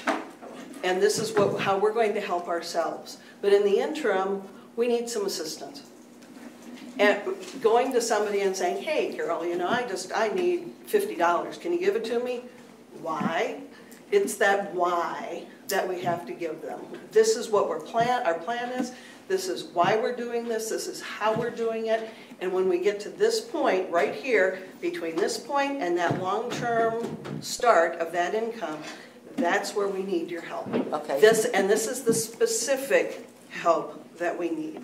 And perhaps, I can't speak for them, but hopefully they'll see that, yes, we do have a plan. Yes, we are trying to help ourselves first. Okay. And after that help is done, maybe then we can start getting some support. Just a thought. Okay, so the consensus from the board is to direct the superintendent to negotiate or come up with a contract, negotiate a contract for 44 resource officers. Yes. Period, and bring it to us and and have a plan. Right. And how much time do you need? Could you have it by tomorrow afternoon? We need to move this. Well, we're trying to figure out right now what we're going to do to cleanse out our schedules tomorrow, but So- the chair, I mean, Yeah. Oh, I have a card. Excuse me. Ms. Piva. Oh, who did you say that you is? Okay, Ms. Piper, did you want to address the board? I would like to address the board. Okay. By the President of the CCEA. I'm really concerned, I love the Sheriff's Department, love your new hats too. But I have surveyed the other counties and especially, and the standard is when it comes to SROs, it's usually 50% from county commissioners and 50% for the school board. Some counties also split it between the towns and the county commission and the school board. I'm frustrated because this is an unfunded mandate that's been thrown at the school board. I'm frustrated because you know your own financial situation. And like the St. Johns County CFO over there, said that's a standard. They were kind of shocked. Flagler, the Sheriff's Department pays for all the SROs. They don't, the school board doesn't at all. And I just feel like sometimes that our school board, not sometimes, but for the last 2 weeks that our school board is begging, and somebody's missing the idea here that the safety of our children is the prelude of all of us. And it should be a partnership with everybody. And not, what are you going to do? And the county commissioners, they used to fund 50-50. They funded 50-50 for a year. When I first had my SROs here, it was 50-50. Somewhere that got changed and they no longer fund 50-50. But I'm happy you're going to direct it. I'm with Ms. Condon all the way. I think that funding 44 SROs is exactly what we should be doing, funding 44 SROs. But the management of them and the supervisories of them, and it just comes down to, you don't have the money, no matter which way you cut it. You shouldn't be borrowing money. That makes no sense. We don't borrow money in our home. In our home, we go into our savings. We don't borrow money and not use our own savings. And I would just like this county to get together and decide equally how you're going to protect the children of Clay County. To me, it's a very clear-cut thing. Those children aren't our responsibility by ourselves to protect. And I feel strongly about this, and I commend Mr. Davis for putting the 4 things together, because option 4 is your best, by the way, if you're going to stay within your money, because you're talking about sworn officers, people who already been trained. And I am a retired police inspector reserve, so I ran a division, and I know, what Sheriff Daniels has to go through. It's a big job. It's not his, because he has to work within the funding he has. So it's not about Sheriff Daniels and the police force. It's about the funding, the overall funding. The taxpayer is going to pay that money, no matter if they pay it through the sheriff's department, which is through the county commissioners, or they pay it through the school board funds. But if you direct Mr. Davis to go make a contract on money you don't have, that's irresponsible. That's absolutely irresponsible. And there should be open dialogue on, first of all, we should be splitting this. The safety of our children is everybody's responsibility in this county, not this school board's. Thank you. Okay. I agree with her. Back to the board. That's the only thing, we're directing him, the superintendent, to negotiate a Not contract necessarily. for 44. Not necessarily. What? We have, Mr. Davis told us at the county commission meeting, we have $1.7 million from the compression allocation that's coming. He said he didn't feel comfortable committing those funds to spend because we may have to give back not having enough students. But we don't, it's not, first of all, it's not unfunded. It's underfunded. It is underfunded. And I think That's right. I think if we don't take action, then we can't go back to the legislature and say, you all haven't put enough money toward this. But to just say, we don't have enough money, so we're not going to do it, unfortunately, we've approved a whole lot of allocations. Mr. Davis is in the process of filling those of who goes in our schools. But we got a directive from the state that said put an officer in every one of your schools. And so I think that we should look at ways to find that additional sustainable funding source that Ms. Bola talked about and Ms. Gilhausen earlier. And if the voters say no to that, then we may have to go back to option 4. If we can't sustain or go back to the county commission and say, our voters, but if the voters say no to that, that's different. But we haven't even asked, and we haven't sought these sources of funding, and so I don't buy that it would be irresponsible of this board to say that we're going to comply with state law, and that's what this became. And I know we had options. I'll tell you, the Guardian program is built after a program in Polk County that the sheriff put in place for a private college, which was not children, it was everyone over the age of 18. My understanding is he had 48 people apply for it, and you know how many made it through the training and were able to be put into place? 3. Now those were not retired officers, to your point earlier, but I don't know that there's going to be a lot of people who are interested in doing this. This Guardian program pays a whopping $500 to the person who's willing to do it. And that's once, not every year. So, It also comes with liability risk, too. It really does. And your insurance rates could go up as they did in Oklahoma. But let's keep in mind what you just said. If we do the 44 and then we can't fund it, we go to Plan 4. We can't, because now we've instructed the sheriff, so we really have to be mindful of which plan we're choosing to make sure that we're not instructing him to hire 44 officers and then we can't afford it. For 1 year. It's not our responsibility to figure out, we want to figure out a sustainable funding source long term, but nobody is guaranteed a job because we're going to do this, and they know that. They're adults. They're going to be coming on with the sheriff's office, and I feel like our communities will get behind us. I feel like our parents want safety in our schools. They will support us. Again, to Mrs. Bola's point, they need to know what they're voting yes to. So it's not yes an unlimited amount of money. It would be yes to whatever. I don't know how much it is. I don't even know that how we would word it, what we would ask for. You know, we've heard different things on what we can pay for what with. That's what I think this board needs to go work with, and maybe we put a workshop in place as soon as possible to go work on what we would like that to look like, or what the community would like that to look like. Maybe even some sort of community advisory group. I don't know what you do with that. Maybe that, I guess we don't have that district advisory anymore. Nobody wanted to be on that. But anyway, I just think right. Well, you know, and you bring up a good point.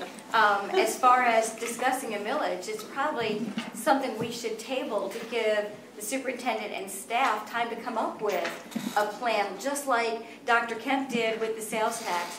He had a table that was as big as, like, you know, longer than my dining room table, full of this big spreadsheet of where that money was coming from, where it was being spent, what, you know, all the breakdown of everything. And maybe we need to give them time to come back with a plan showing us a plan. Where the money's coming from, hear that before? How much, if it's a quarter mil, a half mil, a full millage, what it'll cost per household to the individuals on each of those levels, and then where that money will be spent.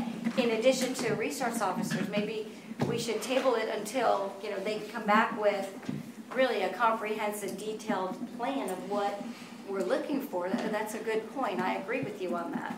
And I think to your point, what has changed with our, and I can't speak to previous sheriff's departments, and I wasn't on the board when they used to split it. Right. But I think what has changed is what Ms. Kopeloussis alluded to earlier. If the voters vote in November to approve the additional homestead exemption, that does not affect the school district specifically, but it will affect the county's budget, and we know that. So we have to build a sustainable funding source without depending on money that we're getting from them, because they are going to have to be looking for ways to cut.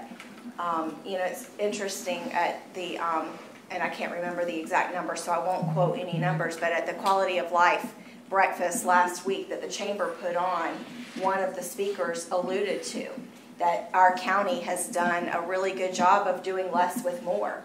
But at what cost? And so it could be that we have to go back and say... We do more with less. There's this, did I say that wrong? You said less with more. You know what I meant. There's a statistic that Clay County is like 3 from the bottom. Is that correct? On the funds that we receive from state funding and our property taxes compared to other districts. And I'm not sure the exact number, but we're very low of the 67 states on the dollars that we receive. I want to say it's 3, 2, 3, 4 from the bottom. Oh, let me chime in here. You were talking about the compression money, which we are very grateful that we got it.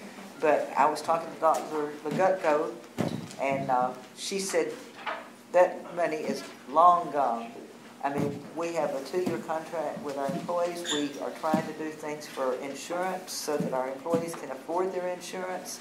And she said, don't count on it. You know, if it was tripled, we'd still be upside down. So, but it was wonderful to have it, and I'm tickled to death to get it, and have expressed my appreciation to them for the money. I don't know what we would do if we didn't have that money, but that's not extra money floating around that we might look at grabbing some of it. We're not going to have that liberty. So are we going to give some direction about the millage at this point? Because I feel like we need to talk about it. So okay, why don't you start the conversation? Okay, so here's my question. Do we want to I mean, I thought that's what this workshop was for. I thought it would be part of the conversation, yes. So I guess my question is to the superintendent, do we have language that we can consider at this point, or who would bring that to the board? Would that be our attorney?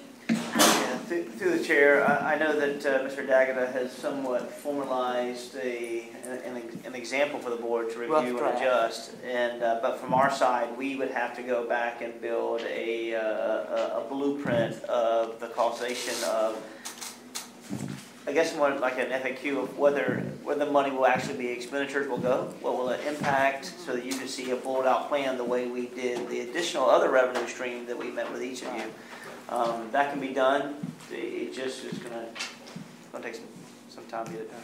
So we're all in agreement, though, that we agree we need to have a millage increase. Do we all feel that way? It's not. Ask the voters. We want to ask the voters for. I Is that what think we're saying? what I want to get a nod from the board members is, are you in favor of placing an increase in millage on the ballot? And the time and so forth is yet to come. I just first want to know, is that what you all want to do? Yes. I don't see what choice we have. Okay, and this is for the public's consumption. If the board votes to do this, this is allowing the voters the opportunity to decide if they want to do this. As we were told, I think the other day, it would cost the voters about $100 a year in round numbers. Is that for one whole mill, a half, a quarter? That would be one mill. Through the chair, I mean, 1 mil That would be 1 mil, per 100. So, now do y'all want me to put an item on the agenda as far as the resolution on a millage? Do you want it at our regularly scheduled board meeting the first Thursday in May? I would rather see Mr. Davis's blueprint brought back to us before we do that. I would rather see everything laid out like Dr. Kent did with the other revenue source that we were considering. It would depend on what ballot we want it to be on. If we want it to be on the August ballot versus the November ballot. Well, see, this is the thing, I can't bring it until we make up our mind when we want By to do June that. 22nd. Do you want to talk about that right now? Mr. D'Agata had something he wanted to say. Mr. D'Agata. So here's what we know, just so you all know, to give you a bit of guidance. The first step to going forward with a millage increase referendum, that is, you're asking the county to put to the voters, do you or do you not want a millage increase of X? You need to pass a resolution, and the resolution language in the statutes are very clear on this. The resolution has got to be passed, if it is adopted, during a regular meeting. And our regular meetings, of course, are monthly. So I want you to be aware of that. The millage increase resolution and referendum process is a bit different from the half-cent sales tax. And then the half-cent sales tax does require a very detailed plan of what it is you're going to do with capital outlay dollars, the revenues coming in from a half-cent. Whereas the millage really isn't. It doesn't require all of those plans to be laid out and actually attached to a resolution itself. So I've prepared just for the, for the happenstance of today's discussion, I have developed a very draft resolution for a millage increase. We have also drafted a resolution for the half-cent sales tax. They need to be, I'll need time to put it together a little bit more, the language of the resolutions with the superintendent himself, if you're all inclined to place it on the agenda. By then it will be in final form. I think what I'm hearing him say is that whereas when in the past when we've looked at a sales tax, we put specifically every little thing. I remember covered playgrounds. Remember years ago? I mean, those signs up at the school.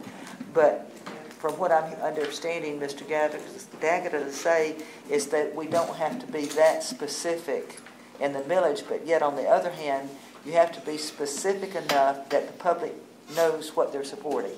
So I think there's a fine line there. I wouldn't want it so tightly worded that we don't have any flexibility with that money, but we definitely know that it is going to go towards the SROs, the safety. But as far as in entirety, every nickel, I think, well, you had some kind of wording on that draft resolution that he sent us yesterday, day before. Did you see it? I haven't seen it. I've got the Monroe County one that they did, and it's the School Board of Monroe County, Florida desires to raise funds to maintain and improve the safety and security of school campuses. And in parentheses, operational funds, and then it continues to go on. Yeah, and that's kind of what his... They've already passed this resolution, and it's going on there out for a vote.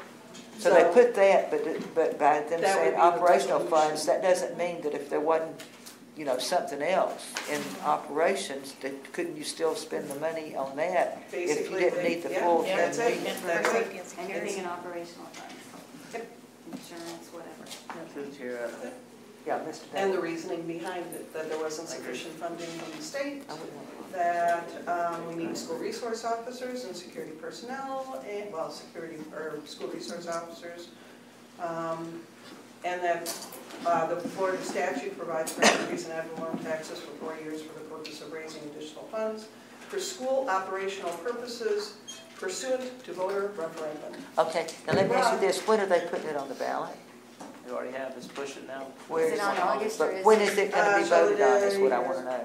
It resolved school and public, Well, what ballot would it be placed on, is what I'm asking.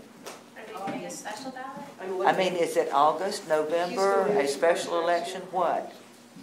hang on, the voters, August 28th. So they're going to do it in the August. primary. 90 days. And we would need to have ours ready by June, what is the qualifying date, June 22nd, 26th? I don't know.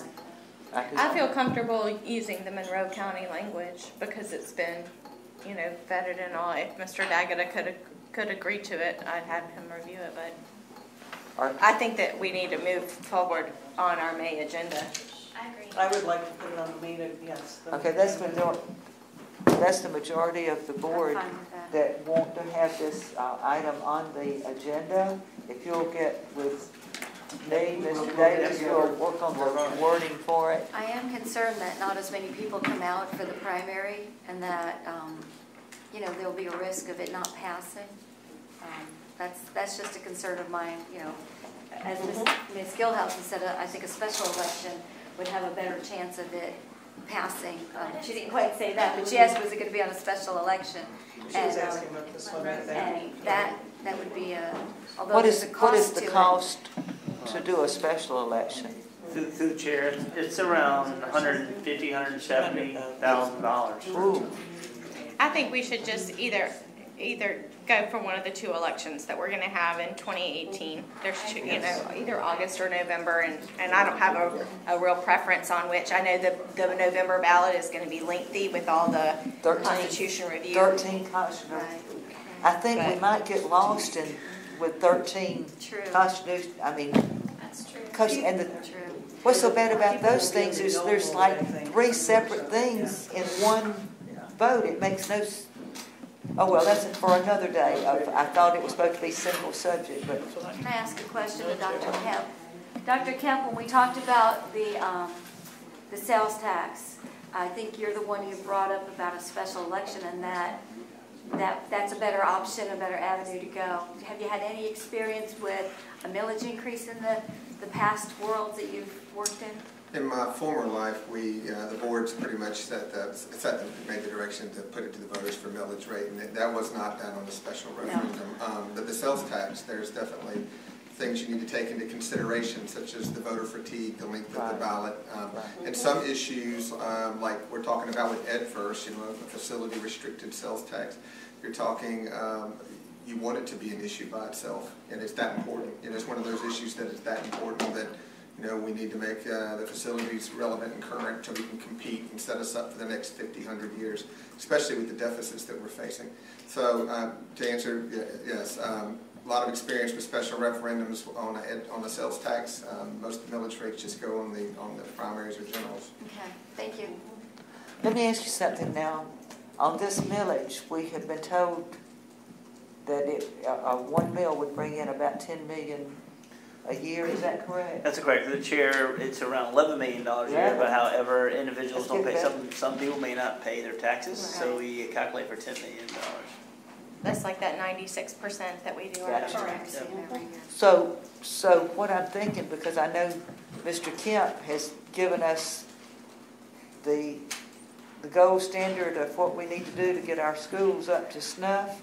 And I know, doors, locks, glass, fence, if this millage would be going into if it passes, would go to the operating budget, but is there any rules or law or anything that says that if we are short on trying to get a fence completely around a campus, that some of that money couldn't be used over on the capital side to help us? You can't.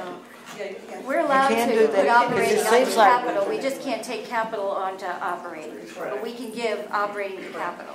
I mean, if, To the chair, it's all about wording.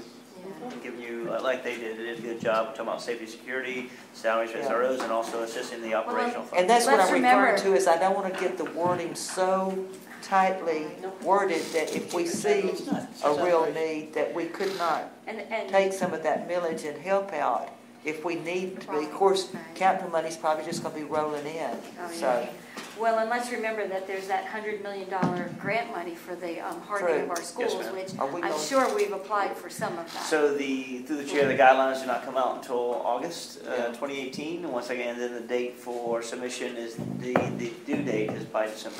Yeah, I was reading about that. We're But ready. some of the things that you could pay for is like the designated school safety officer that 7026 required, that's not an SRO within the district. You could do that with this money. You could pay that out of this money. Anything that goes toward safety and security of your schools, is allowed. And I guess that's what I'm saying.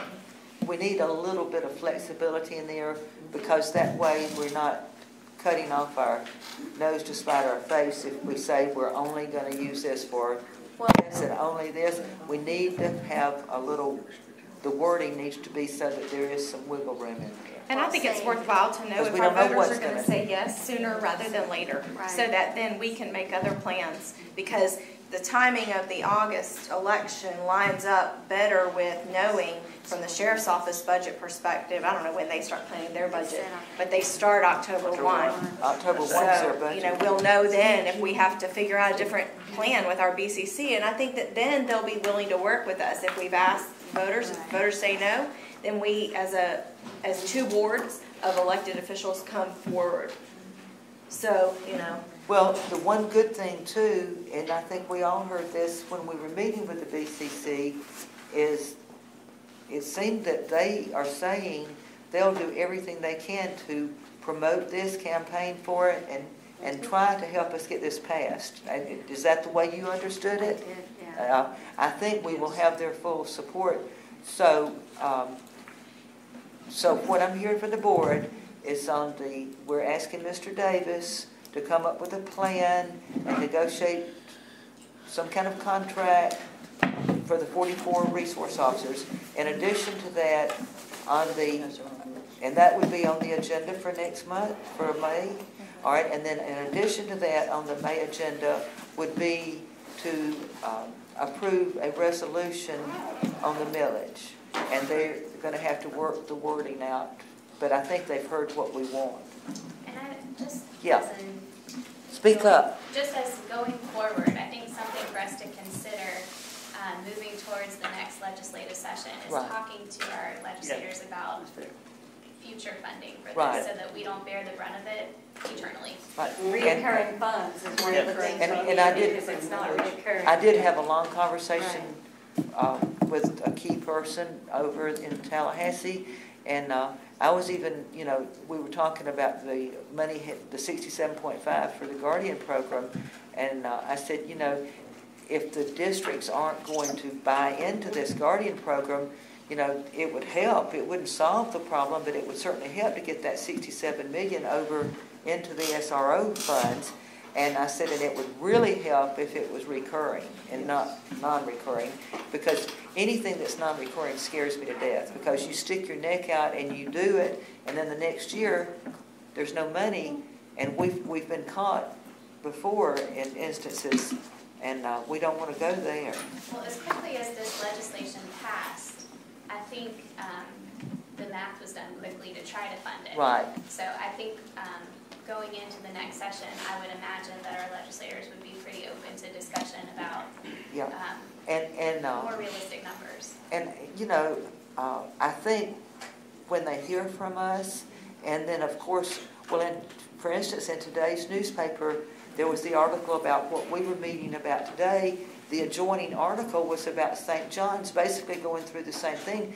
And this is not just St. John's and Clay County, it's all over the state. And I think our state senators and representatives are realizing that this really was underfunded, and we want to correct it, but it's not going to get corrected in time for us to get these in the schools. But I feel like they'll do something next year. This referendum, once it goes on the ballot, will carry us through 4 years if it passes. Yeah, and well, and in 4 years we have to talk about it. And as part of that 4 years, hoping that we can get the legislature to also extend that so that we don't, it can't just be for 4, but we do it for 10, like we would do the half-cent sales tax, or 20.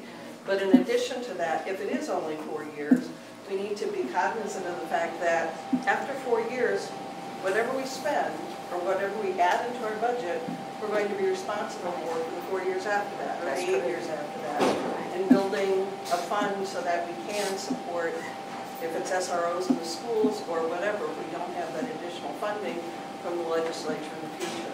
Once again, a plan, you know. Okay, so we need a plan, we need a 44th resource office contract, and we need a resolution. And this will be on the agenda for the May, July. Do you think we've covered everything we need to cover, ladies, as far as today? I think we're covered. Does anyone in the audience have any questions, comments? Ms. Concalusis, got any questions or comments? No. Okay. Well, if not, the meeting is adjourned.